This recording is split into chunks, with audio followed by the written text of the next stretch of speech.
ఈరోజు మన శ్రీమద్ భాగవతం కక్షంలోకి. ఈరోజు మనం శ్రీమద్ భాగవతం 4వ స్కందం 11వ అధ్యాయం చర్చించుకుంటున్నాము. అందులో 19వ శ్లోకం నుంచి లాస్ట్ 35వ శ్లోకం వరకు చర్చించుకోవడానికి ప్రయత్నిద్దామంట.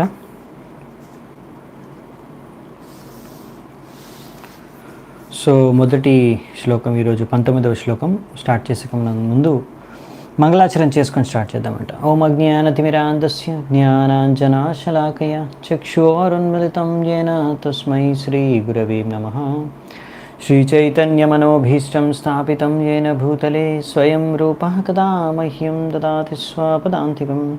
వందేహం శ్రీగురూన్ శ్రీయుతాపదకమలం శ్రీగురూన్ వైష్ణవాంశ్చ శ్రీరూపం సాగ్రజాతం సహగణ రఘునాథాన్వితాం తం సజీవం సాద్వైతం సావధూతం పరిజనసహితం కృష్ణచైతన్యదేవం శ్రీరాధా కృష్ణపాదాన్ సహగణలలితా శ్రీవిశాఖాన్వితాంశ్చ నమా ఓం విష్ణుపాదాయ కృష్ణప్రేష్టాయ భూతలే శ్రీమతే భక్తివేదాంతస్వామినితి నామినే.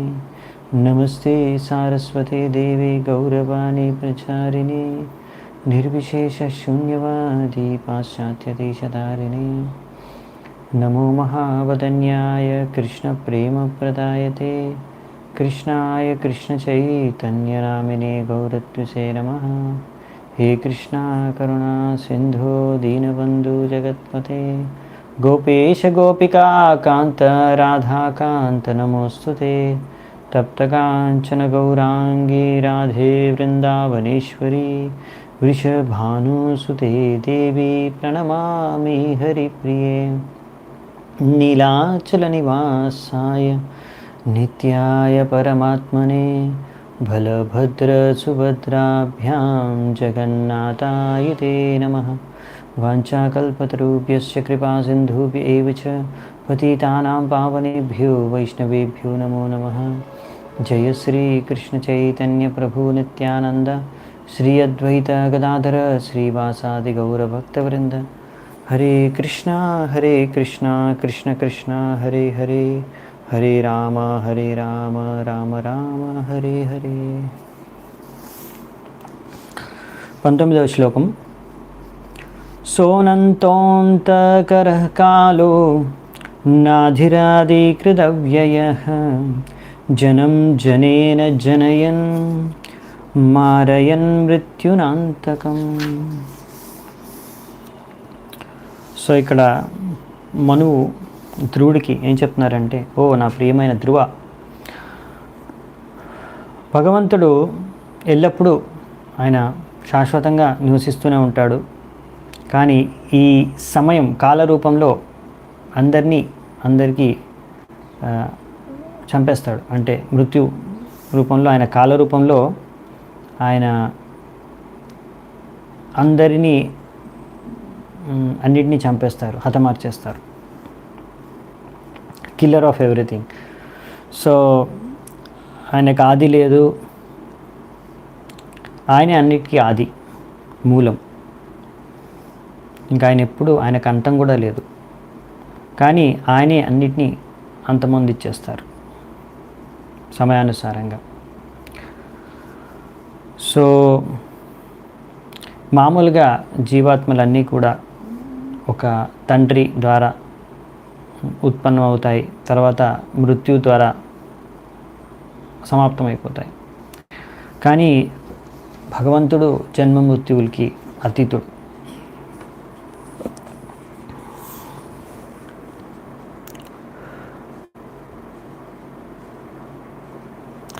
ఒక ఉదాహరణ ఇస్తున్నారు ప్రభుపాల్ గారు. మనము ఇది ముందే చర్చించుకున్నాం నిన్న కూడా కొద్దిగా.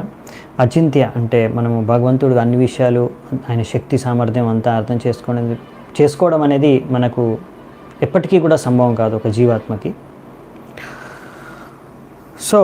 మనకి కొన్ని ఉదాహరణల ద్వారా మనకు తెలియజేసేది ఏంటంటే ఎంత గొప్ప భగవంతుడు, మనము ఆయన ముందు ఎంత చిన్నవాళ్ళం అనే విషయాన్ని అర్థం చేసుకోవడానికి. భగవంతుడి యొక్క అచింత్య శక్తిని మనము అర్థం చేసుకోవడానికి ఇంకొక ఉదాహరణ ఇస్తున్నారు ప్రభుపాల్ వారు. ఇంతకుముందు అంటే రీసెంట్ హిస్టరీ మన చరిత్రలో భగవంతుడు ఒక వ్యక్తిని సృష్టించారు. హిట్లర్, దానికన్నా ముందు నెపోలియన్ బోనాపార్టే. వీళ్ళు ఒక యుద్ధాల ద్వారా ఎంతోమంది జీవుల్ని హతమార్చేశారు, చంపేశారు. కానీ తర్వాత ఈ నెపోలియన్, బోనాపార్టే ఇంకా హిట్లర్ కూడా చచ్చిపోయారు. ఇప్పుడు కూడా ఇంకా జనాలు హిట్లర్ పైన, ఈ నెపోలియన్ పైన బుక్కులు, పుస్తకాలు, అన్ని కవితలు రాయడంలో చాలా ఆసక్తి చూపిస్తూ ఉంటారు. వారి గురించి చదువుతూ ఉంటారు ఇంకా జనాలు. ఎలా వాళ్ళు అంతమందిని చంపారు, ఎంతమందిని చంపేశారు, హిట్లర్ ఎంతమంది జీవ్స్ని చంపేశాడు. కానీ ఎవరు కూడా, ప్రతి ఒక్కరు వాళ్ళు ఎంతమందిని ఎలా చంపారు అనే విషయాన్ని గురించి చాలా పరిశోధన చేస్తున్నారు, చదువుతున్నారు, రాస్తున్నారు. కానీ ఎవరు కూడా ఈ విషయం గురించి ఆలోచించట్లేదు, పరిశోధన చేయట్లేదు. ఈ హిట్లర్ని ఎవరు చంపారు? హిట్లర్ ఎంతోమందిని చంపాడు కదా, హిట్లర్ని ఎవరు చంపేశారు? ఇటువంటి అశాశ్వతమైన చరిత్ర గురించి పెద్దగా ఆసక్తి ఉండదు. ఇటువంటి వాటి గురించి వీళ్ళందరూ వస్తూ ఉంటారు, చస్తూ ఉంటారు, పోతూ ఉంటారు. సో వీరి గురించి పెద్దగా భక్తులకి ఆసక్తి ఉండదు. భక్తుల ఆసక్తి అంతా కూడా అసలు అందరికన్నా ఆది పురుషుడైన భగవంతుడు, ఆయనే సృష్టికర్త, పాలనకర్త, సంహారకర్త. ఆయన గురించి తెలుసుకోవాలని, చదువుకోవాలని ఆసక్తి ఉంటుంది. అదే ఈ కృష్ణ చైతన్యం లేకపోతే కృష్ణ భావనామృతం ఉద్యమం యొక్క లక్ష్యం. న వై స్వపక్షోస్య విపక్ష ఏవ వా పరస్య మృత్యోర్విశతః సమం ప్రజాః త్వం ధావమానం అనుధావంత్యనీశా యథా రాజం శనిలం భూతసంగాః.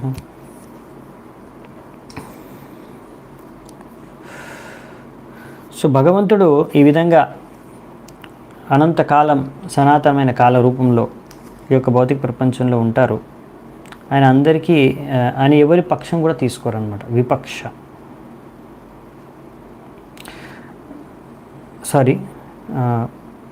ఆయన స్వపక్ష విపక్ష అని ఉండదు వాళ్ళకి. స్వపక్షోస్య విపక్ష నవై, ఆయన ఏ స్వపక్ష విపక్ష ఎవరి పక్షం తీసుకోరు. ఆయనకి ఎవరు మిత్రువు కాదు, ఎవరు శత్రువు కాదు. కాలానుసారంగా ప్రతి ఒక్కరు కూడా కొంతమంది సుఖాలను అనుభవిస్తారు, కొంతమంది కష్టాలు భోగిస్తారు. వారి కర్మానుసారంగా సమయం వచ్చినప్పుడు వాళ్ళ కర్మానుసారంగా వాళ్ళు సుఖాలు అనుభవిస్తారు, కొంతమంది దుఃఖాలు అనుభవిస్తారు. సో గాలి వీచినప్పుడు చిన్న చిన్న పార్టికల్స్ ఆఫ్ డస్ట్ అన్నీ కూడా గాల్లో ఎగిరిపోతాయి. ఒక్కొక్కరి చెప్పేది ఏంటంటే ఒక్కొక్కరి కర్మానుసారంగా వాళ్ళు ఈ యొక్క జీవితంలో సుఖాలు దుఃఖాలు అనుభవిస్తారు. సో అందుకనే భగవంతుడు దానికి కారణం కాదు. ఒక వ్యక్తి సుఖాన్ని అనుభవించడానికి, దుఃఖాన్ని అనుభవించడానికి భగవంతుడు కారణం కాదు, ఆ వ్యక్తే కారణం. అవునా? ఆయన భగవంతుడే సర్వకారణ కారణం.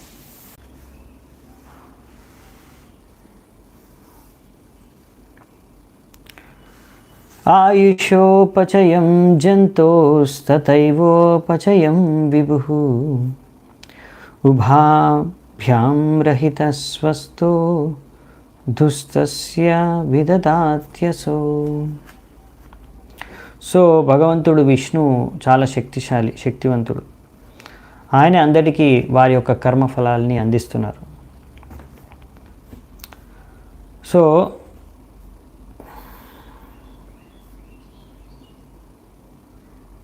ఒక్కొక్కరి జీవితకాలం తక్కువ ఉంటుంది ఆయువు, ఇంకొకరి జీవితకాలం ఎక్కువ ఉంటుంది ఆయువు.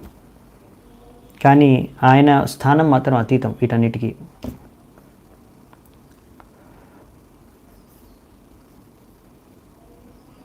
సో భగవంతుడు ఆయువు తక్కువ ఎక్కువే ఉండదు ఆయనకి, ఆయన అతీతం వీటికి. మనకి ఇక్కడ రకరకాల జీవరాశులకు అలా ఉంటుంది. తక్కువ ఆయువు ఒకరికి, ఎక్కువ ఆయువు ఒకరికి, ఒక్కొక్క ప్రాణికి అలా. సో ఇక్కడ రాశారు ప్రభుపాల్ గారు, ఒక దోమ కానీ, బ్రహ్మదేవుడు కానీ వీళ్ళిద్దరు కూడా జీవులే ఈ భౌతిక ప్రపంచంలో. వీళ్ళిద్దరు కూడా అందరూ భగవంతుడి యొక్క అంశాలే, అంటే part and parcels, minute sparks. తో ఇందులో దోమకేమో చాలా తక్కువ ఉంది ఆయువు, బ్రహ్మదేవుడు ఆయువు చాలా పెద్దది.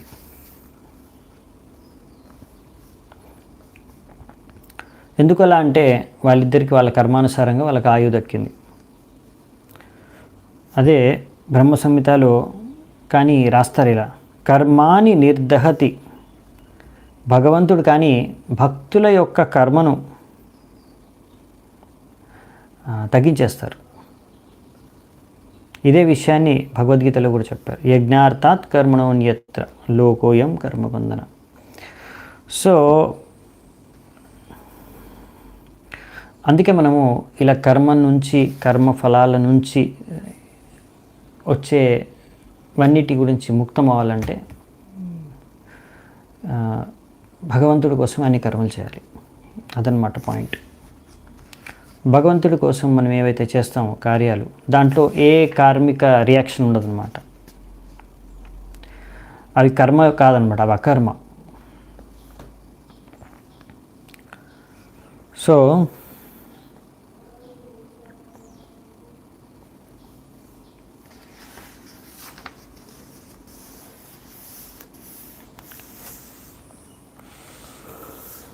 నెక్స్ట్ చూద్దామంట శ్లోకం. కేచిత్ కర్మ వదంత్యేనం స్వభావం అపరే నృప, ఏకే కాలం పరే దైవం పుంసః కామముతాపరే. సో ఇక్కడంతా సిద్ధాంతం ఎక్స్ప్లెయిన్ చేస్తున్నారు. బేసికలీ మనువు ధ్రువుడికి ఆయనకు నచ్చ చెప్తున్నారు. సో ఇక్కడ ఏం చెప్తున్నారంటే, నేను కొంచెం ఇవి టెక్నికల్గా ఉన్నాయి, అందుకే కొంచెం స్లో అవుతుంది ట్రాన్స్లేషన్. సో ఈ విధంగా ఎన్ని రకరకాల జీవరాశులు ఉన్నాయి, అన్నీ ఒక్కొక్క రకమైన సుఖాన్ని దుఃఖాన్ని అనుభవిస్తున్నాయి వేరువేరుగా. ఇవన్నీ కూడా కొంతమంది చెప్తారు ఇదంతా కూడా కర్మ యొక్కటే దానికి కారణం, కర్మానుసారంగానే అంతా జరుగుతుంది అని. ఇంకొంతమంది అంటారు ఇదంతా ప్రకృతి నియమాలు, ప్రకృతి ఒడిలో ప్రకృతి చేస్తుందంతా ఇలా చేయిస్తుందని. ఇంకొంతమంది అంటారు కాల ప్రభావంలో ఇలా జరుగుతున్నాయి, కాలానుసారంగా ఇలా అన్నీ జరుగుతున్నాయి. ఇంకొంతమంది అంటారు అది వాళ్ళ భాగ్యం. ఇంకొంతమంది అంటారు ఇది వాళ్ళ కోరిక, వాళ్ళు కోరుకున్నారు అలాగే వాళ్ళకి దక్కుతుంది. అలాంటి శరీరం కానీ, అలాంటి సుఖ దుఃఖం కానీ ఏదైనా సరే.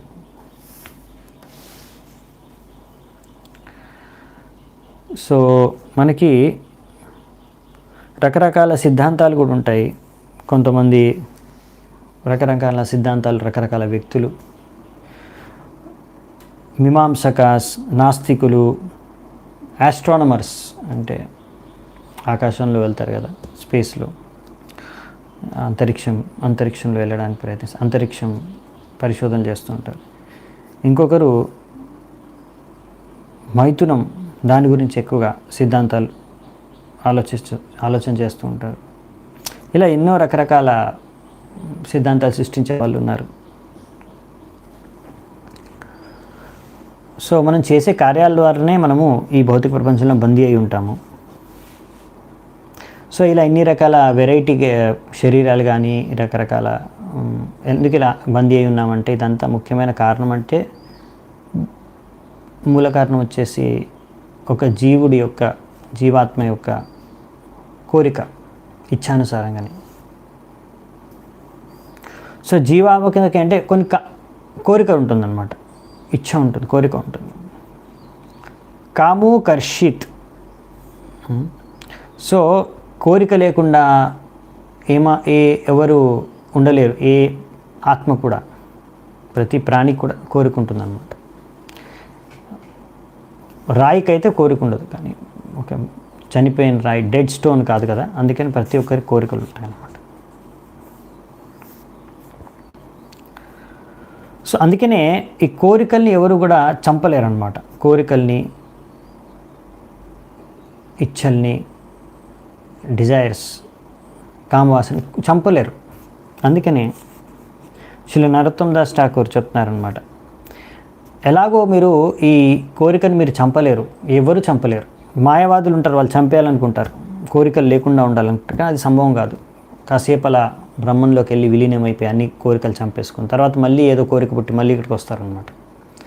సో శాశ్వతంగా కోరికల్ని లేకుండా ఒక వ్యక్తి ఉండలేడు అనమాట. సో అందుకే నరోత్తమ్ దాస్ ఠాకూర్ చెప్తారు, ఆ కోరికను మనం భగవంతుడికి ఏదో కోరుకోవాలి కదా, మనం భగవంతుడికి సేవ చేసుకోవాలని కోరుకోవాలి. సో మనకు ఉన్న కోరికలన్నీ కూడా అలా భగవంతుడి సేవలో నిమగ్నం చేసుకోవాలన్నమాట. అప్పుడు ఏమవుతుందంటే అది కోరిక శుద్ధమైపోతుంది. ఈ విధంగా కోరికలన్నీ శుద్ధమైపోతే అప్పుడు ఆ వ్యక్తి భౌతిక బంధనం నుంచి ముక్తుడైపోతాడు. ఇది సిద్ధాంతం. సో ఏం కోరుకోవాలనుకున్నా భగవంతుడికి సేవ చేసుకున్న, ఈ విధంగా సేవ చేసుకుంటాను, లేకపోతే ఆ విధంగా సేవ చేసుకుంటాను, లేకపోతే అలా ఆ విధంగా మీరు కోరుకోవాలన్నమాట. భగవంతుడికి సేవ చేసుకోవడానికి, భక్తి చేసుకోవడానికి కోరుకోవాలి. దానికి సంబంధించి అవ్యక్తస్య ప్రమేయస్య నానాశక్త్యుదయస్య చ నవైచికీర్షితం తాత కో వేదాత్త స్వసంభవం. సో ఇక్కడ మనకి ఇంకా ఏం చెప్తున్నానంటే మనువు ధ్రువుడికి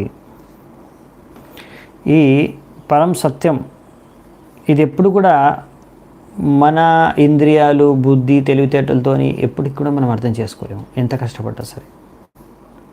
లేకపోతే మనం సాక్షాత్తు భగవంతుడిని దర్శించుకున్న కళతోని మనం భగవంతుడిని సంపూర్ణంగా అర్థం చేసుకోలేము.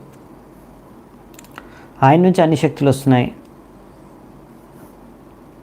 ఈ బహిరంగ శక్తి, ప్రకృతి అంతా కూడా ఆయన యొక్క ఆలోచనలు ఏంటి, ఆయన ప్లాన్ ఏంటి ఎవరికి అర్థం కాదు, ఎవరికి తెలియదు, ఎవరు తెలుసుకోలేరు.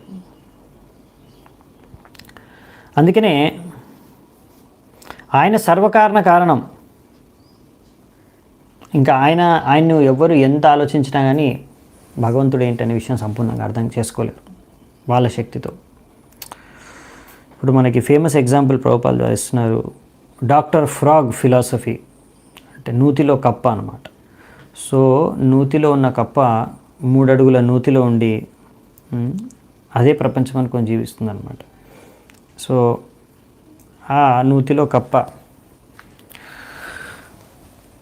అట్లాంటిక్ మహాసముద్రాన్ని కూడా ఆ నూతితోనే పోల్చి అర్థం చేసుకోవడానికి ప్రయత్నిస్తుంది అనమాట. అది సంభవం కాదు, అదే విషయం మనం అర్థం చేసుకోవాలి. మనం అలా నూతిలో కప్పలాగా ఈ భౌతిక ప్రపంచంలో పడి ఉండి, ఇదొక నూతి అనమాట. ఈ పృథ్వీ, ధరతి ఒక నూతి. సో మనకి ఏముంది, ఏం తెలుసు, మనకి ఏం తెలియదు. ఇక్కడ భౌతిక ప్రపంచంలో, మొత్తం ప్రపంచంలో ఏంటి, ఈ పృథ్వీ మీద కూడా ఏమీ తెలియదు మనకి. మన శరీరం లోపల ఏముందో కూడా సరిగ్గా తెలియదు. సో మనకి ఏం తెలుసు అని ఏం తెలియదు. మన ముందు కళ్ళ నుంచి కనిపించే ఈ గోడ అవతల ఏముందో కూడా మనకు చూడలేము. సో అటువంటిది మనం ఏంటంటే భగవంతుడిని అర్థం చేసుకోవడానికి ఈ బుద్ధితో ప్రయత్నిస్తాం, ఈ తెలివితేటలతో. సో అందుకని ఇది అసంభవం అనే విషయం అర్థం చేసుకోవాలి. ఇది నూతిలో కప్పలాగా ఆలోచించుకునే విషయం అనమాట. నేను భగవంతుడు నా తెలివితేటలతో అర్థం చేసుకుంటాను అనుకోవడం నూతిలో కప్ప ఆలోచించిన విధంగా అనమాట. నేను అట్లాంటిక్ సముద్రాన్ని, అట్లాంటిక్ మహాసముద్రం ఉందిగా, దాని ఎంత వెడల్పు,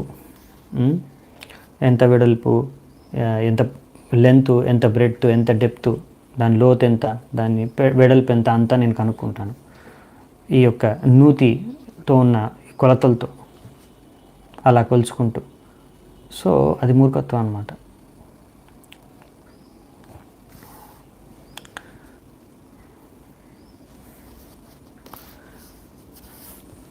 అన్నిటికీ కారణం భగవంతుడే, సర్వకారణ కారణం. No one can say that he has discovered. So ఎవరు కూడా సూర్యుడిని మనము టార్చ్ లైట్తో చూడలేం. ఎవరు ఇలా చెప్పలేరు, నేను ఇప్పుడు ఎలాంటి టార్చ్ లైట్ కనిపెట్టానంటే ఈ టార్చ్ లైట్తో మీరు సూర్యుడిని చూడొచ్చు అని. అది మూర్ఖత్వం, అవునా కాదా? సో మీరు రాత్రిపూట టార్చ్ లైట్ వేసి ఎంత ఆకాశంలో వెతికినా మీకు సూర్యుడు కనిపించడం అనమాట. కనిపిస్తాడా? కనిపించడు. మరి సూర్యుడు ఎలా చూడగలరు మీరు? పొద్దున ఉదయించినప్పుడు చూస్తాడు, అంతే చూడగలరు మీరు. అలా భగవంతుడు మనకు దర్శనించినప్పుడు మనం చూడగలం భగవంతుడిని. భగవంతుడు మనకు సరైన బుద్ధిని, జ్ఞానాన్ని, సాక్షాత్కారాన్ని అందించినప్పుడు మనం అర్థం చేసుకోగలం భగవంతుడిని. ఎంతవరకు భగవంతుడు మనకు తెలియజేస్తే ఆయన గురించి అంతే మనం అర్థం చేసుకోగలం. మన శక్తి, తెలివితేటలు, బుద్ధితో ఏం అర్థం చేసుకోలేము. ఆ విషయాన్ని మనం బాగా అర్థం చేసుకోవాలి. సో అందుకనే ఇలాంటి మనం బాగా సిద్ధాంతాన్ని అర్థం చేసుకుంటే, ఎవరైతే బాగా చదువుతారో, బాగా అర్థం చేసుకుంటారో చదివి సిద్ధాంతాన్ని, శాస్త్రాన్ని, వాళ్ళు నమ్రులైపోతారు, హంబుల్ అయిపోతారు. ఎందుకంటే వాళ్ళు అర్థమవుతారు, నేను ఎంత తుచ్చుణ్ణి, నేనంత అందరూ అంటున్నాను నేను చాలా తెలివైన వాడిని, ఎంతో చదువుకున్న వాడిని, ఎంతో తెలిసిన వాడిని అని, అన్ని శాస్త్రాలు తెలుసు, ఎంత పెద్ద పండితుడిని అనుకుంటున్నారు అందరూ. కానీ అతను తెలుసు అనమాట, నిజంగా వాడైతే పండితుడు ఉంటాడో ఆయనకు తెలుసు, అసలు నాకేం తెలీదు, భగవంతుడు అనంతం, ఆయన ఎవరు ఎప్పుడు తెలుసుకోలేరు, వీళ్ళు అనుకుంటాను నేను నాకు ఏదో పెద్ద తెలుసని, కానీ అసలు యాక్చువల్లీ నాకు తెలియదు. అందుకనే అతను ఇంకా ఎక్కువ నమ్రతంగా ఉంటాడనమాట. విద్యా వినయ సంపన్నం. సో అసలైన విద్య గ్రహించిన వ్యక్తి ఆయన వినయంగా ఉంటాడు అనమాట. ఎందుకంటే అతను తెలుసు భగవంతుడు, మనం ఎంత విద్యా సంపన్నులమైనా సరే భగవంతుడు మనం దాని ద్వారా అర్థం చేసుకోలేము. భక్తితోనే భగవంతుడిని అర్థం చేసుకోగలం. సో ఆ విధంగా ఇక్కడ సూర్యుడు ఉదాహరణ ఇచ్చారు. సూర్యుడు ఉదయించినప్పుడే మనం చూడగలం సూర్యుడిని. రాత్రిలో టార్చ్ లైట్ వేసి వెతికితే మనకు కనిపించడు సూర్యుడు. అలాగే అన్నమాట. సో మరి భగవంతుడు కూడా అంతే. ఆయన మనకు దర్శనం ఇచ్చినప్పుడు, ఆయన మనకు సాక్షాత్కారం అయినప్పుడే మనకి ఎంత బుద్ధి ఇస్తే అంతే అర్థం చేసుకోగలం. ఎంత భగవంతుడు రివీల్ చేస్తే ఆయన గురించి మనకు, అంతే మనము అర్థం చేసుకోగలం, చూడగలం, దర్శించుకోగలం. సో అది ఎప్పుడు చేస్తారు భగవంతుడు? మన నిజాయితీతో, మనము శుద్ధతతో భక్తి చేసుకున్నప్పుడు దాంతో భగవంతుడు ప్రసన్నుడవుతాడు. సో ఈ విధంగా చాలామంది శాస్త్రవేత్తలు ఎంతో ప్రయోగాలు చేసి, ఎంతో పరిశోధనలు చేసి, చాలా ఈ యొక్క భౌతిక ప్రపంచంలో ప్రతి కణాన్ని పరిశోధించి చూస్తున్నారు. అయినా కానీ వాళ్ళు ఎప్పటికి కూడా భగవంతుడిని సంపూర్ణంగా అర్థం చేసుకోలేకపోతున్నారు కూడా. భక్తి యోగ ఒక్కటే, దదామి బుద్ధి యోగం తం ఏన మాముపయాంతి. దదామి బుద్ధి యోగం తం. భగవంతుడు చూస్తాడు మీరు సరిగ్గా భక్తి చేసుకుంటున్నారు అన్నప్పుడు భగవంతుడు మనకి రివీల్ చేస్తారు ఆయన ఏంటో, అసలు ఆయన శక్తి ఏంటో, ఆయన ఎవరో. సో బుద్ధి యోగ అంటే భక్తి యోగనే, దదామి బుద్ధి యోగంతో. సో ఈ విధంగా భగవంతుడు సరైన బుద్ధి మనకి, సరైన తెలివి మనకి అర్థం చేసుకోవడానికి ఆయనకి ప్రసాదిస్తాడు. ఏన మాముపయాంతితే. సో ఏం తెలివి ప్రసాదిస్తాడు మనకి? ఎలా మనం ఈ భౌతిక ప్రపంచాన్ని దాటి ఆయన్ని చేరుకోగలం, ఆ తెలివిని మనకు ప్రసాదిస్తాడు. మనం తెలుసుకోగలం అన్నమాట. మనం బాగా భక్తి చేసుకుంటే మనకు భగవంతుడు ఈ తెలివితేటలు ఇస్తారు. ఎలా మనం ఈ భౌతిక ప్రపంచంలో ఉన్నా కానీ ఎలా మనం భగవద్ధామానికి వెళ్ళిపోవచ్చు, దానికి కావాల్సిన తెలివితేటలు మనకు ఇస్తాడు. సో మనం బాగా భక్తి చేసుకొని భగవంతుడిని ప్రసన్నం చేస్తే అంటే మనకు భగవంతుడు పరమాత్మ రూపంలో ఉన్నాడు కదా, ఆయన మార్గదర్శనం చేస్తాడు. ఆయన చూస్తున్నాడు మీరు నిజాయితీగా భక్తి చేస్తున్నారా, అందరి ముందు డ్రామా చేస్తున్నారా, వినయంగా నటిస్తున్నారా, బయట నిజంగానే మీరు వినయంగా ఉన్నారా. సో ఇవన్నీ భగవంతుడు ప్రతి క్షణం మీ ఆలోచన, మీరు నిజంగా నిస్వార్థంగా మీరు సేవ చేస్తున్నారా, ఏదో స్వార్థాన్ని ఆశించి సేవ చేస్తున్నారా. ఈ సేవ చేస్తే ఈ లాభం ఉంటుంది, ఇతనితో కనెక్షన్ పెట్టుకుంటే మనకి ఈ ప్రాఫిట్ వస్తుంది, ఇలా ఆలోచించి మీరు సేవలు భక్తి చేశారనుకోండి, భగవంతుడిని ఎప్పుడు అర్థం చేసుకోలేరు. సో ఇవన్నీ బయట మీకు ట్రిక్స్ టెక్నిక్స్ అన్నీ బయట నడవచ్చు, కానీ భక్తి మార్గంలో నడవవు. బయట ఏ పొలిటీషియన్నో ఏ సెలబ్రిటీనో పట్టుకుంటే పనులు అయిపోతాయేమో. సో వాళ్ళని మీరు అలా ట్రిక్స్ టెక్నిక్స్ అక్కడ ఉపయోగించవచ్చు, ఇక్కడ అవి ఏమి నడవవు. వస్తుంది మీకు కూడా భక్తిలో మీరు పేరు ప్రతిష్టలు, లేకపోతే ఇంకా పూజ లాభ ప్రతిష్ట, ఇవన్నీ మీకు దక్కిపోతాయి. దీనికి మీరు టెక్నిక్లు అన్నీ పనిచేస్తాయి, మీ ట్రిక్స్ అన్నీ ఇక్కడ కూడా పనిచేస్తాయి, భౌతిక ప్రపంచంలో పనిచేసినట్టు. మీకు పూజలా ప్రతిష్ట దొరికిపోతుంది మీకు, కానీ భక్తి దక్కదు. సో అందుకే మనము జాగ్రత్తగా భక్తి చేసుకోవాలి. నచైతే పుత్రక భ్రాతుర్ హంతారో ధనధానుగా విసర్గాదనయోస్తాత పుంసో దైవం హి కారణం. ఇప్పుడు అందుకనే ధ్రువుడికి మను ఏం చెప్తానంటే, చూడన్న, ఈ యక్షులు వీళ్ళందరూ కూడా కుబేరుడి యొక్క వంశజులు, దానికి చెందిన వాళ్ళు, ఆయన యొక్క ప్రజలు. వీళ్ళందరూ అసలైన కారకులు కాదు నీ యొక్క తమ్ముడిని చంపడానికి. వీళ్ళు అసలైన కారణం కాదు. జన్మ మృత్యువు రెండు కూడా భగవంతుడి ఇచ్ఛానుసారంగానే జరుగుతాయి. అందుకే ఆయనే సర్వకారణకారణుడు, ఆయనే మూల కారణం. సయేవ విషవం సృజతి సయేవావతి హంతి చ అతాపిహ్యన్నహంకారాన్ నాజ్యతే గుణకర్మభిః. సో అందుకనే ఇక్కడ భగవంతుడు ఈ యొక్క సృష్టిని రచించారు, దీన్ని పాలిస్తున్నారు, తర్వాత సంహరిస్తారు సమయానుసారంగా. కానీ ఇవన్నిటికీ ఆయన అతీతుడు. వీటి ద్వారా ఆయన ఎప్పుడూ ప్రభావితుడు అవ్వడు.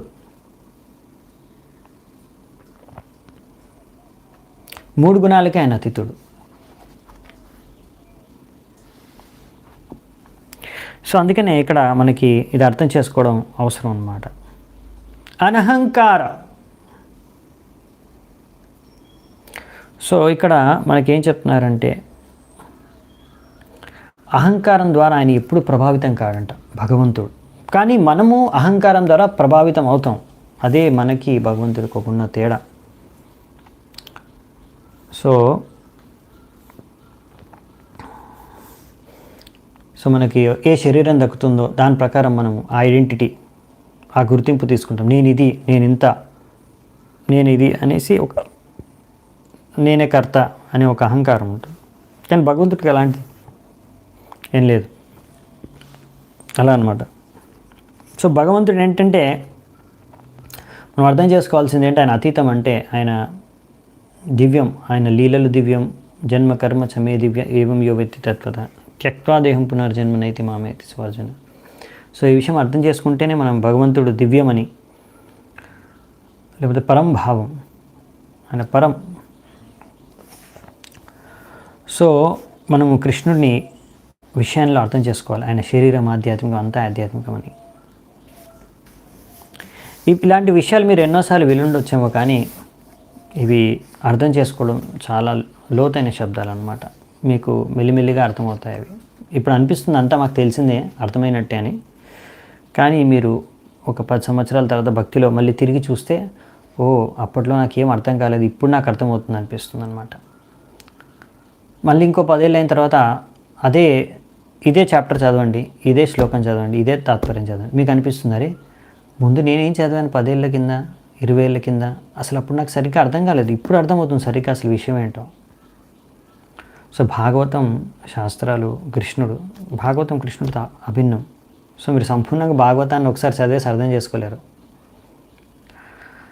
సో మీరు భక్తి చేసుకున్నట్టుగా ఎలా భక్తి చేసుకుంటూ ఉంటారు, ఎలా మీరు భక్తిలో ప్రగతి సాధిస్తూ ఉంటారు, అలా భగవంతుడు భాగవతం మనం వాటిని మెల్లిమెల్లిగా అర్థం చేసుకోగలం. వాళ్ళు భాగవతం మనకి రివీల్ చేస్తే మనం అర్థం చేసుకోగలం. అలా ఏష భూతాని భూతాత్మ భూతేషో భూత భావన స్వశక్త్యా మాయయా యుక్తః సృజత్యత్తి చ పాతి చ. సో భగవంతుడు ఆయన పరమాత్మ అందరి హృదయంలో ఉంటాడు.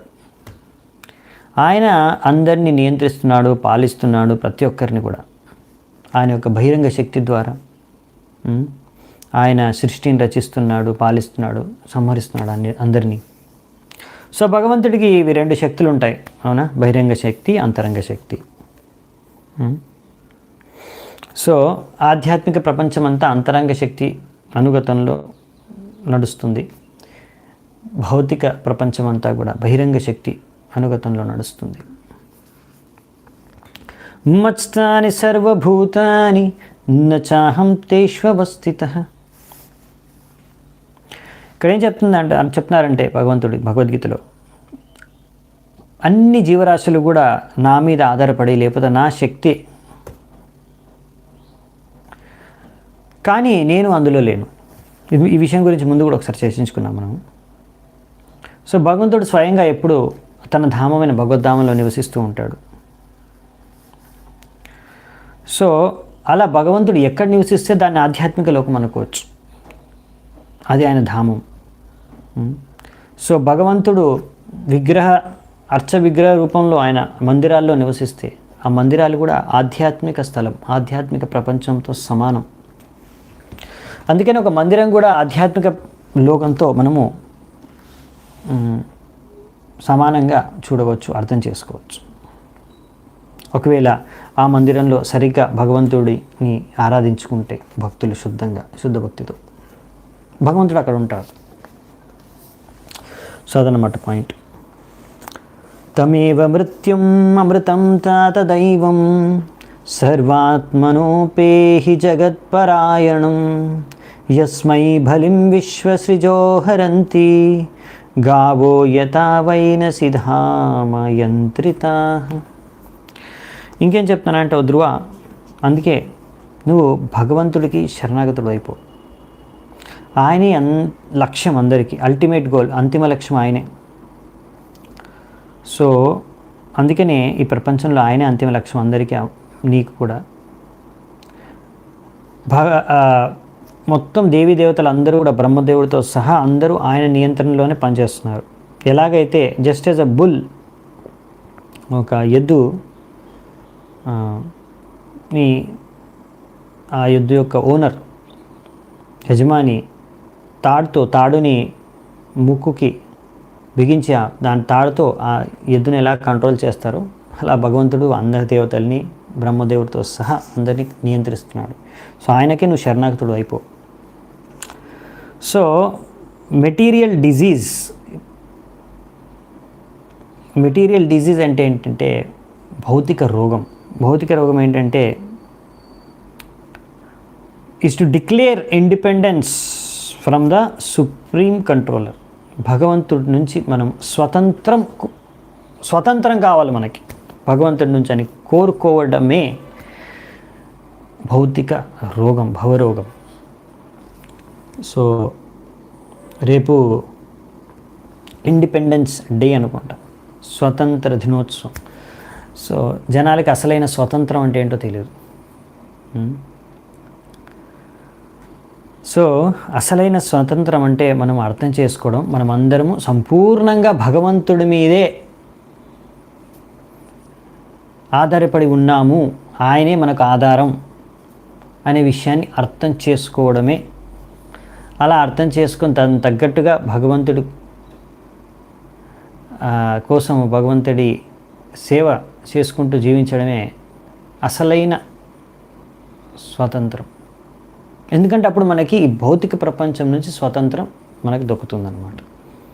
ఇప్పుడు మనము భౌతిక స్వతంత్రంలో భౌతిక ప్రపంచంలో బందీ అయిపోయి ఉన్నాం. సో దాని నుంచి మనము స్వతంత్రం పొందాలి, అది అసలైన స్వతంత్రం. సో అందుకనే ఎప్పుడైతే ప్రభుపాదుల వారు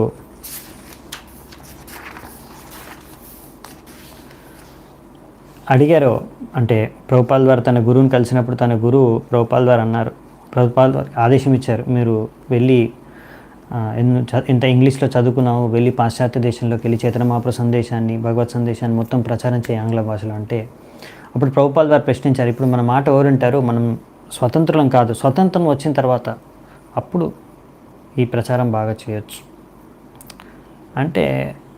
అప్పుడు భక్తి సిద్ధాంత సరస్వతి ఠాకూర్ అంటారు, ఆయన గురువు, ఇప్పుడు బ్రిటిష్ వారు పరిపాలిస్తున్నారు, తర్వాత ఇంకోరెవరో పరిపాలిస్తారు, ఎవరొకరు ఎప్పటికీ పరిపాలిస్తూ ఉంటారు, ఇదంతా నడుస్తూనే ఉంటుంది. ఇప్పుడు ఒకరు ఉండాలి, రేపు ఇంకోరు పరిపాలిస్తారు. కానీ వారు ఎవడు పరిపాలిస్తారో దానికోసం ఆగడానికి సమయం లేదు. భక్తి అనేది, ప్రచారం అనేది ఎవరి గురించి ఆగలేదు, చాలా అర్జెంట్, ఎమర్జెన్సీ. సో ఈ విషయాన్ని మనం అర్థం చేసుకోవాలన్నమాట. ధ్రువ మహారాజు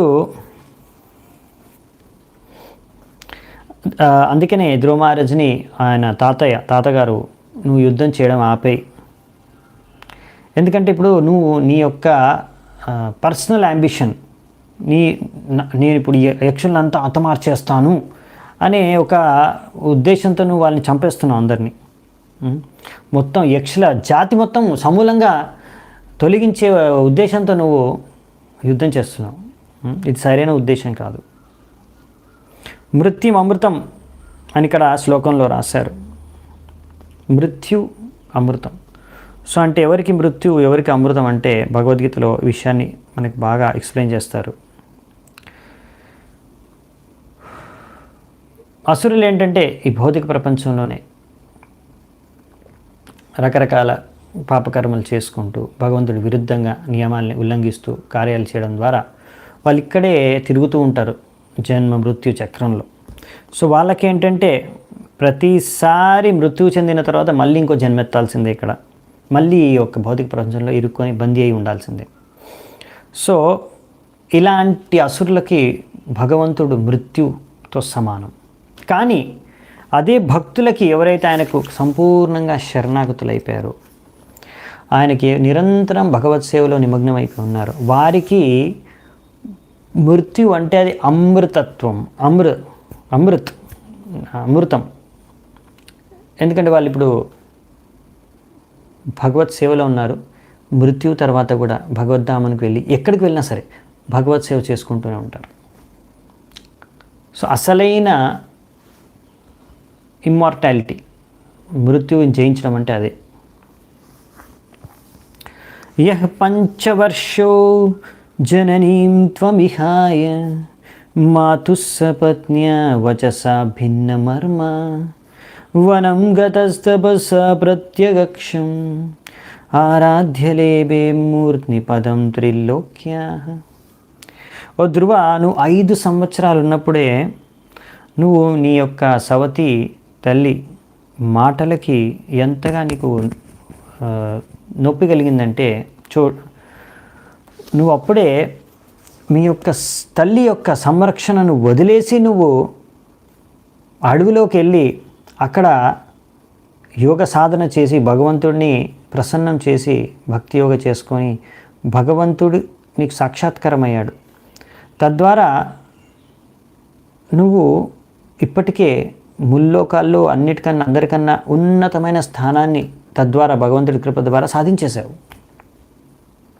సో మనువు ఏంటంటే చాలా గర్వం ఉంది ఆయనకి, నా మనవడు ఆల్రెడీ ముల్లోకాల్లో అందరికన్నా ఉన్నతమైన స్థానానికి చేరుకున్నాడు 5 ఏళ్ళ వయసు ఉన్నప్పుడే.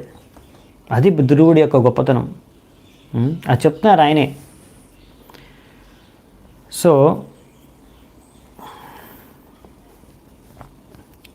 నువ్వు అందుకనే భగవంతుడికి శరణాగతుడు అయిపోయావు. ఆల్రెడీ నువ్వు మొత్తం భౌతిక ప్రపంచంలో అన్నిటికన్నా అందరి ఉన్నతమైన స్థానాన్ని చేరుకున్నావు. ముల్లోకాల్లో కన్నా కూడా ఉన్నతమైన స్థానాన్ని నువ్వు చేరుకున్నావు. ఎవ్వరూ సాధించని స్థానం నీకు దక్కిపోయింది ముల్లోకాల్లో కూడా. సో అటువంటిది నువ్వు ఇలా వ్యవహరించడం ఉచితం కాదు అన్నట్టుగా ఇక్కడ చెప్తున్నారు అన్నమాట. తమేనం అంగాత్మని ముక్త విగ్రహే వ్యపాశ్రితం నిర్గుణమేకమక్షరం ఆత్మానమన్విచ్ఛ విముక్తమాత్మదృగ్ యస్మిన్నిదం భేదమసత్ప్రతీయతే. నెక్స్ట్ ఇంకా ఏం చెప్తున్నారంటే ఇక్కడ, ఓ ధ్రువ, నువ్వు భగవంతుడి పైన నీ ధ్యానాన్ని మళ్లించుకో. ఆయనే శాశ్వతమైన భగవంతుడు బ్రహ్మన్. నువ్వు మళ్ళీ భగవంతుడి పైన నీ ముఖాన్ని మళ్లించుకో, నీ స్థానాన్ని గుర్తు చేసుకో. మళ్ళీ అప్పుడు నీకే అర్థమవుతుంది. అంటే మళ్ళీ ఆధ్యాత్మిక చింతనలో ఆధ్యాత్మిక స్థాయిలో నువ్వు మళ్ళీ స్థాపితం అయిపో. తద్వారా నీకు అర్థమవుతుంది నువ్వు అసలు ఏంటి, దేని గురించి నువ్వు ఇలా ఇంతగా ఆవేశం పెంచుకొని ఇంతమందిని హతమారుస్తున్నాయి. ఇదంతా నీకు అసలు ఈ తేడా అనేది నువ్వు తొందరగా అర్థం చేసుకుంటావు. నువ్వు చేతన మార్చుకో ఇప్పుడు. ఎందుకంటే భౌతిక చేతన ఉన్నప్పుడు ఇలా భౌతిక సంబంధాలు, భౌతిక శరీరాలు, ఈ దృష్టికోణంతో ఎక్కువ ఆలోచించి చేస్తాం కార్యాలు. సో అందుకని ఇప్పుడు మనువు ఉద్దేశం అంటే ఈ ధ్రువుడి యొక్క దృష్టికోణాన్ని మార్చాలి. నీ దృష్టికోణాన్ని మార్చుకుని నువ్వు సరైన దృష్టికోణంతో చూడట్లేదు జరిగే విషయాలు, లేకపోతే నువ్వు చేసే కార్యాలని. నువ్వు ఒక్కసారి నీ దృష్టికోణాన్ని మార్చుకొని చూడు, నువ్వేం చేస్తున్నావు నీకు అర్థమవుతుంది. నువ్వెంత తప్పు చేస్తున్నావో నీకు అర్థమవుతుంది. నువ్వు చేసేది ఎంత తుచ్చమైందో నీకు అర్థమవుతుంది అని ఇక్కడ చెప్పదలుచుకుంటున్నారు. బ్రహ్మభూత ప్రసన్నాత్మ న శోచతి న కాంక్షతి సమ సర్వేషు భూతేషు మద్భక్తిం లభతే పరం. సో ఇక్కడ ఏం చెప్తున్నారంటే ఇలా భక్తులు ఇలాంటి భౌతిక దేహంకి ఇలా లేకపోతే భౌతిక సంబంధాలకు ఇలాంటి సమస్యల ద్వారా విచలితం అవ్వరు. వాళ్ళు దేనికి శోచించరు, దేన్ని ఆశించరు భౌతికంగా. అవునా? శోచతి న కాంక్షతి, ఏది ఆకాంక్షించరు భౌతికంగా, దేనికి శోచించరు ఏం జరిగినా. కానీ నువ్వు అలా వివరించట్లేదు. చూసుకో, బ్రహ్మభూత ప్రసన్నాత్మ ఉన్న వ్యక్తి ఎలా ఉంటారు? సర్వేషు భూతేషు, అందరినీ సమాన దృష్టితో చూస్తారు. నువ్వు అలా చూడట్లేదు. నా తమ్ముడిని వాళ్ళు చంపేశారు అని వాళ్ళు చంపేస్తున్నావు. ఒక్కరినే కాదు, మొత్తం జాతిని సమూలంగా నాశనం చేస్తున్నావు. సో ఇలా చేస్తే మరి నీకు భక్తి భగవంతుడు దక్కడు. అంటే పాయింట్ ఏంటంటే ఇలా వివరించకూడదు. మద్భక్తిం లభతే పరం. భగవంతుడు అన్నాడు, ఎప్పుడైతే మీరు ఇలా వివరిస్తారో ఆధ్యాత్మిక చేతంతో అప్పుడు మీరు భక్తి పొందగలరు. నా పట్ల భక్తి మీకు లభిస్తుందని. సో ఇక్కడ ధ్రువుడు ఆ దృష్టికోణంతో ఇంతసేపు చూస్తున్నారు. నా తమ్ముడు, వీళ్ళు నా శత్రువులు, నా తమ్ముడిని చంపారు కాబట్టి వీళ్ళు శత్రువులు, వీళ్ళు నేను హతమార్చాలి. సో ఈ విధంగా డిఫరెన్షియేట్ చేసి చూడడం. వీళ్ళు నా వాళ్ళు, ఇతను నావాడు, వాళ్ళు నా శత్రువులు. వీళ్ళు నా పక్షం వాళ్ళు, వాళ్ళు విపక్షం వాళ్ళు. సో ఇది భౌతిక దృష్టికోణం అన్నమాట. ఒక శుద్ధ భక్తుడు చేయవలసిన దృష్టికోణం కాదన్నమాట. ఇది కార్యం కాదన్నమాట. ఎవరైతే భగవత్ సేవలో నియుక్తమై ఉన్నారో వాళ్ళు ఈ విధంగా చూడరన్నమాట. త్వం ప్రత్యగాత్మని తదా భగవత్యనంత ఆనందమాత్ర ఉపపన్న సమస్త శక్తౌ భక్తిం విదాయ పరమాం శనకేర విద్య గ్రంథిం వివేచ్యసి మమాహమితి ప్రరూఢం. సో అందుకే నువ్వు మళ్ళీ నీ యొక్క అసలైన స్థానంలో నువ్వు మళ్ళీ స్థాపితమైపో. ఇప్పుడు నువ్వు భౌతిక స్థాయికి వచ్చేసావు. ఆధ్యాత్మిక స్థాయిలో మళ్ళీ వెళ్ళు. ఆ చేతనతో మళ్ళీ ఎలాగైతే భగవంతుడు నువ్వు సేవ చేసుకునే నీ దృక్పథంతో ఉంటావో ఆ దృక్పథంలోకి నువ్వు వెళ్ళిపో మళ్ళీ. ఆ భగవంతుడు ఎవరైతే సర్వశక్తిశాలి, ఆయన అందరికీ ఆనందాన్ని ప్రసాదించేది, ప్రతి ఒక్కరి హృదయంలో పరమాత్మగా ఉండేది. అప్పుడు నువ్వు ఈ యొక్క మొత్తం మోహమాయ అంతా, నేను, నాది, నావాడు అనే విషయాన్ని అంతా నువ్వు మర్చిపోతావు. ఇదంతా ఈ భేదాన్నే మర్చిపోతావు. సో బేసికలీ ఇప్పుడు ధ్రువుడికి మళ్ళీ చెప్తున్నారు ఏంటంటే, నువ్వు అసలు ఎంత శుద్ధ భక్తుడివి, భగవంతుడు శరణాగతుడు అయిపోవు, భగవత్ సాక్షాత్కారం అయిపోయింది. నువ్వు ఇలా వివరించకూడదు. నువ్వు ఆ స్థానంలో ఎలా ఉంటారో అలా వివరించాలి. నువ్వు ఆ స్థానంలో నుంచి కిందికి వచ్చేస్తున్నావు. సో మళ్ళీ నీ చైతన్యాన్ని ఆ స్థానంలోకి తీసుకెళ్ళు. అప్పుడు నువ్వు ఈ సమస్యల నుంచి, ఈ విషయాల నుంచి, అన్నిటి నుంచి బయటపడిపోతావు. నీకు క్లియర్గా అర్థమవుతుంది నువ్వేం చేస్తున్నావు అనే విషయం. So but even though liberated he was for the time being. So అదేంటి అంటే, ఇప్పుడు తాత్కాలికంగా ఇలా భౌతిక విషయాల ద్వారా ప్రభావితం అవుతున్నారు. ఇది తాత్కాలికం మాత్రమే, ఇది శాశ్వతం కాదు. సో ఇలా తాత్కాలికంగా ఇలా మాయా ప్రభావంలోకి వచ్చేసి ఇలా ఆలోచిస్తున్నారు. ధ్రువుడు నా తమ్ముడు, వాళ్ళు నా తమ్ముడిని చంపేశారు, సో నేను వాళ్ళని చంపేస్తాను.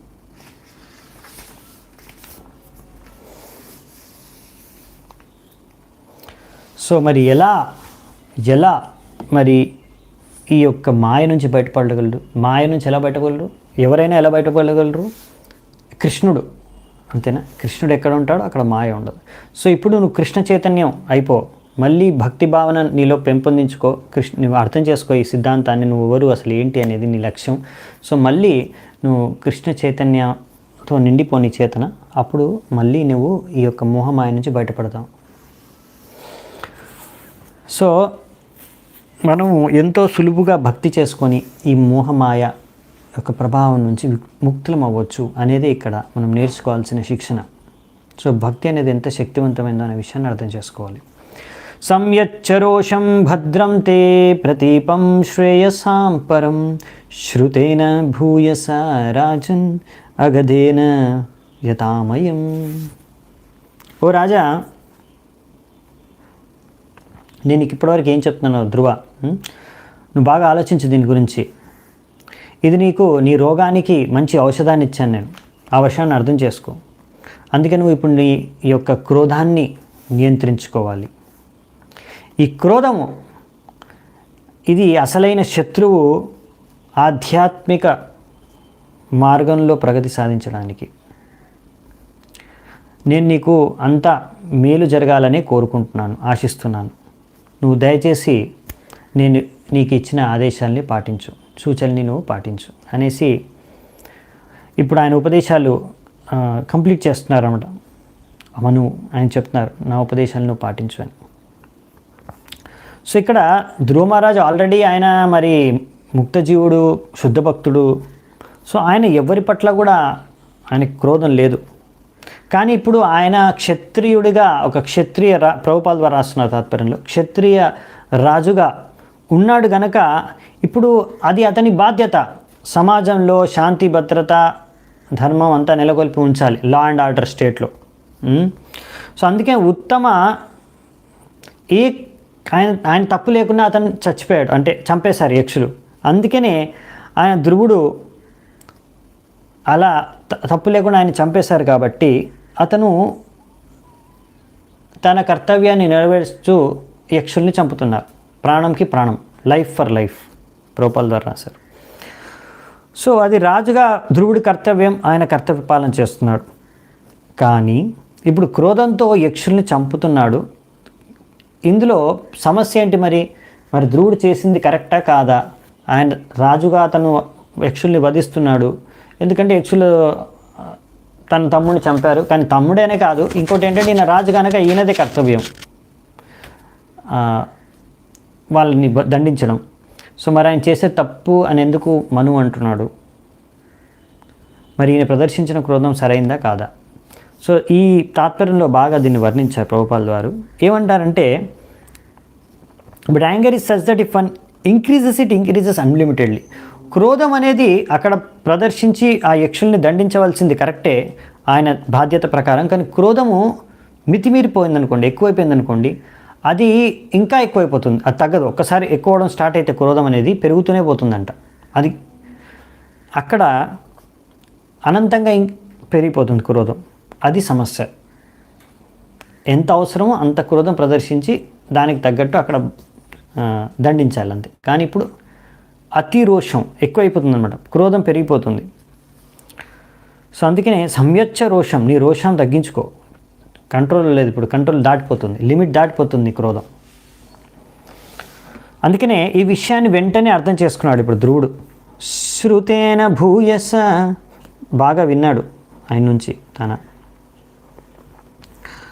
సో ఈ విధంగా ఎవరైనా సరే బాగా సరిగ్గా వింటే భక్తి మార్గంలో వాళ్ళ క్రోధాన్ని వాళ్ళు నియంత్రించుకోగలరు. సో ఇది పాయింట్ అనమాట. సో క్రోధాన్ని నియంత్రించుకోవడానికి మార్గం ఏంటంటే, మనం బాగా వినాలి, శ్రద్ధతో వింటే మనము క్రోధాన్ని నియంత్రించుకోవచ్చు. ఎందుకంటే క్రోధం ఒక లిమిట్ దాటితే అది మనకి భక్తి మార్గంలో చాలా ప్రమాదకరం, బాధ, అంటే అడ్డంకి భక్తి మార్గంలో ప్రగతి సాధించడానికి. అందుకే మీరు పరీక్షిత్ మహారాజు చూస్తే, పరీక్షిత్ మహారాజు ఏమన్నారంటే, భగవంతుడి లీలలను నిరంతరం వినడమే అన్ని రకాల భవరోగాలకి ఔషధం. అందుకనే ప్రతి ఒక్కరు కూడా భగవంతుడి లీలల్ని నిరంతరం వినాలి. ఇలా నిరంతరం వినడం ద్వారా వాళ్ళు సరైన చేతనతో, సమాన చేతనతో ఇలా ఈక్విలిబ్రియంలో ఉంటారన్నమాట. సో తద్వారా వాళ్ళు ఇలా ఎక్కువగా అవసరం ఉన్న దానికన్నా ఎక్కువగా క్రోధితులు అవ్వడం, లేకపోతే ఇలాంటి కార్యాలు చేయడం అనేది చేయరు. తద్వారా వారి యొక్క ఆధ్యాత్మిక జీవితం ఎటువంటి అడ్డంకులు లేకుండా వాళ్ళు ప్రగతి సాధించగలరు. సో ధ్రువ మహారాజు ఇలా తన తమ్ముడిని చంపిన వ్యక్తులపైన ఆగ్రహాన్ని వ్యక్తం చేయడం అనేది సరైనదే. అందులో తప్పు లేదు, కానీ ఇక్కడ ఏంటంటే లిమిట్ క్రాస్ అయిపోతుంది, అది సమస్య, అది ఇక్కడ చెప్తున్నారు అన్నమాట.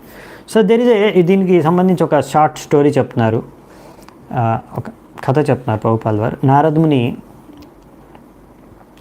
నారదమునికి ఒక భక్తుడు ఉండే, అంటే ఒక పాము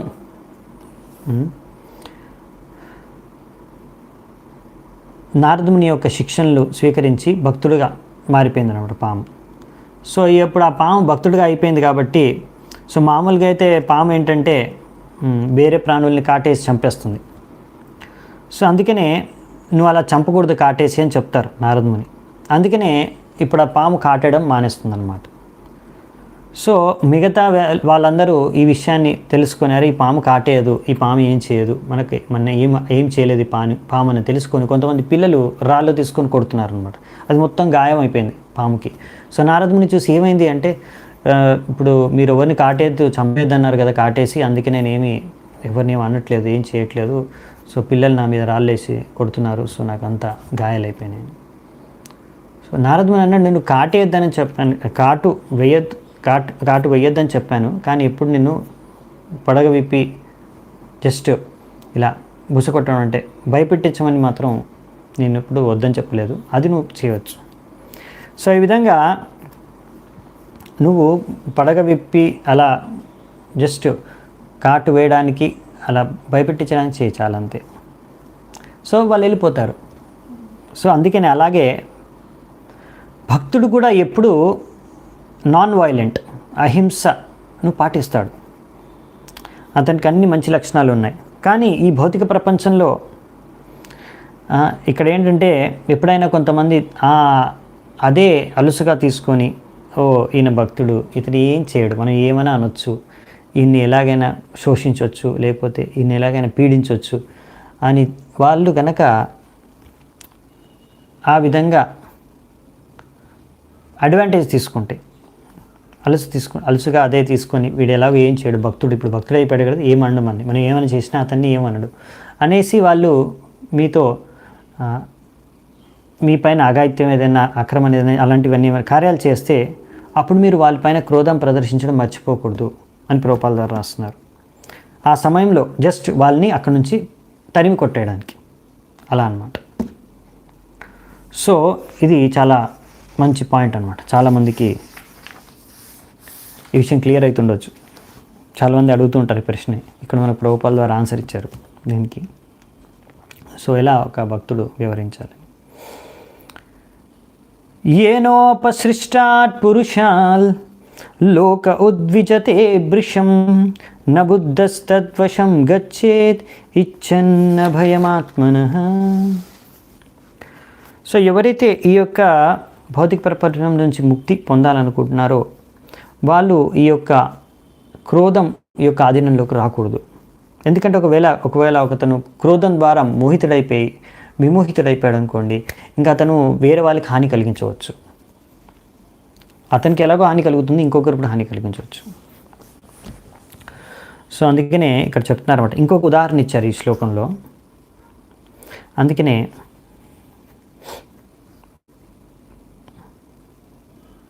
జీసస్ క్రైస్ట్, యేసుక్రీస్తు ఉదాహరణ ఇచ్చారు. ఆయనకి ఎవరు శత్రువులు లేరు, ఆయన ఎవరిని శత్రువులుగా చూడలేదు. ఆయన ఎవరిని శత్రువులు చూడలేదు, కానీ జీసస్ క్రైస్ట్ ఆయనకు శత్రువులు ఉన్నారు. అంటే వేరే వాళ్ళు ఆయన శత్రువుగా భావించారు అండ్ ఆయన్ని చంపేశారు. సో ఈ విధంగా అసురులు సమాజంలో ఎల్లప్పుడూ ఉంటారు. అటువంటి వ్యక్తులు అంటే వాళ్ళు సాధువుల్లో ఏ లోపాలు లేకున్నా కానీ వాళ్ళల్లో కూడా లోపాలు వెతికి వారి పట్ల కూడా క్రోధాన్ని ప్రదర్శించి వాళ్ళని ఇలా చంపేయచ్చు.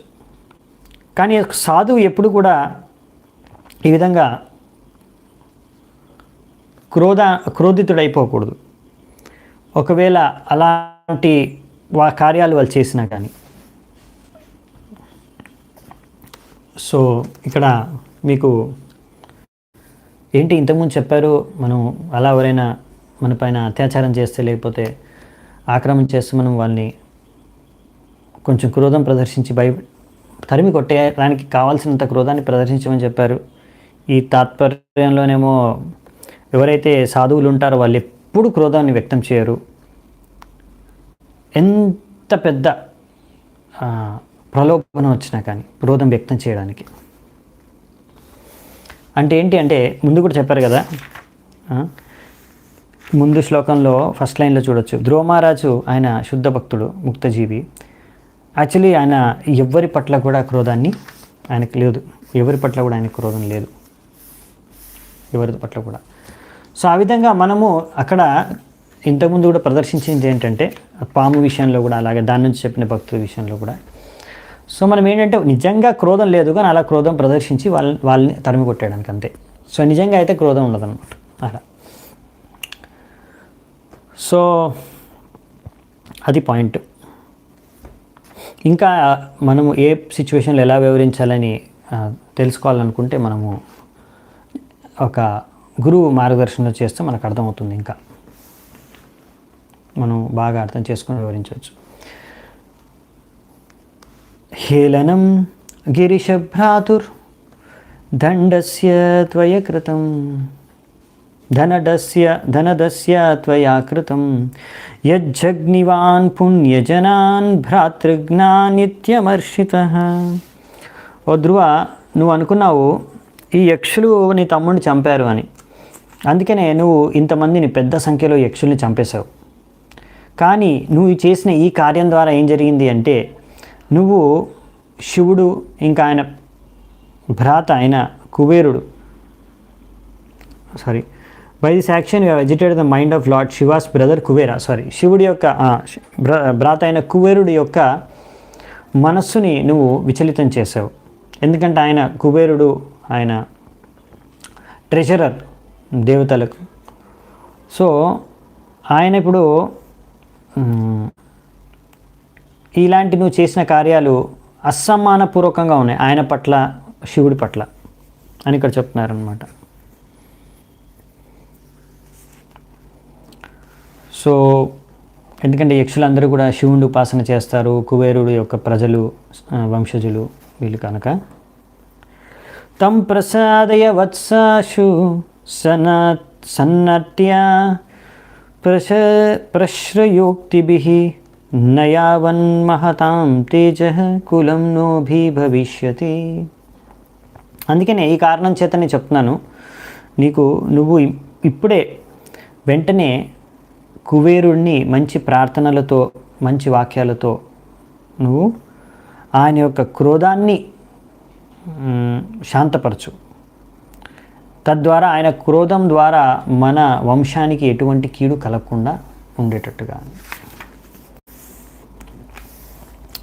సో దీంట్లో ప్రభుపాల్ ద్వారా ఒక మంచి ఇంపార్టెంట్ ముఖ్యమైన పాయింట్ చెప్తున్నారు తాత్పర్యంలో. మనము సాధారణంగా వ్యవహరించే వ్యావహారిక జీవితంలో మనం ఎప్పుడైనా సరే అందరితో మంచి మిత్రత్వాన్ని మెయింటైన్ చేయాలి, పెంచుకోవాలి. మంచి మిత్రత్వంతో మెయింటైన్ చేసుకోవాలి అందరిలో. సో అండ్ సర్టన్లీ ఇంకా కుబేరు వంటి దేవతల పట్ల మాత్రం మనం ఎప్పుడు కూడా అసమానపూర్వకంగా వ్యవహరించకూడదు. మన వ్యవహారం ఎలా ఉండాలంటే, మనం ప్రవర్తన ఎలా ఉండాలంటే, తద్వారా ఎవ్వరూ కూడా క్రోధితం అవ్వకూడదు. ఎందుకంటే ఎవరైనా క్రోధం ఉత్పన్నమైందనుకోండి, వాళ్ళు వేరే వాళ్ళ పట్ల, లేకపోతే సమాజం పట్ల, పరివారం పట్ల ఏదో ఒక నష్టం కలిగిస్తారు ఆ క్రోధం యొక్క కారణంగా. సో అందుకనే ఈ పాయింట్ చాలా ఇంపార్టెంట్ అనమాట. మన సాధారణ వ్యవహారిక జీవితంలో కామన్ డీలింగ్స్, మనం రోజు అందరితో మాట్లాడుతూ ఉంటాం, కలుస్తూ ఉంటాం, ఎంతోమందితో భక్తి చేసుకుంటున్నాం. సో అందరితో మనము చాలా మిత్రత్వంతో వ్యవహరించాలి, మంచి ఫ్రెండ్షిప్ మెయింటైన్ చేయాలి. ఏవం స్వయంభువః పౌత్రం అనుశాస్యామనుర్ధ్రువం తేనాభివందితః సాకం ఋషిభిః స్వపురం యయో. అందుకనే స్వయంభూమను ఈ విధంగా ధ్రువుడికి మంచి ఉపదేశాలు ఇచ్చిన తర్వాత Dhruva Maharaj grants and receive respectful obeisances from him. So దాని తర్వాత ధ్రువుడు ఆయనకి మంచి దండోత్ ప్రణామాలు అర్పించాడు. మనువుకి. దాని తర్వాత మనువు ఇంకా ఋషిమునులందరూ కూడా అక్కడ నుంచి తిరిగి వాళ్ళ లోకాలకి వెళ్ళిపోయారు. సో ఈ విధంగా ఈ శ్లోకంతో ఈ అధ్యాయం ముగుస్తుంది. నెక్స్ట్ అధ్యాయం మనము మళ్ళీ సోమవారం రోజు మొదలు పెడదామంట. ఆ అధ్యాయంలో ముఖ్యంగా చర్చించుకుంటాము ఎలా ధ్రువుడు భగవద్ధామానికి తిరిగి వెళ్ళిపోయాడు. చాలా మంచి అధ్యాయం. సో నెక్స్ట్ చూద్దామంట. చాలా చాలా ధన్యవాదాలు. ఈరోజు ఇక్కడే మన చర్చను ముగిస్తున్నాను. ग्रंथराज श्रीमद् भागवतम की जय, श्रील प्रभुपाद की जय, समवेत गौर भक्त वृंद की जय, निताय गौर सीतानाथ प्रेमानंदी, हरि हरि बोल.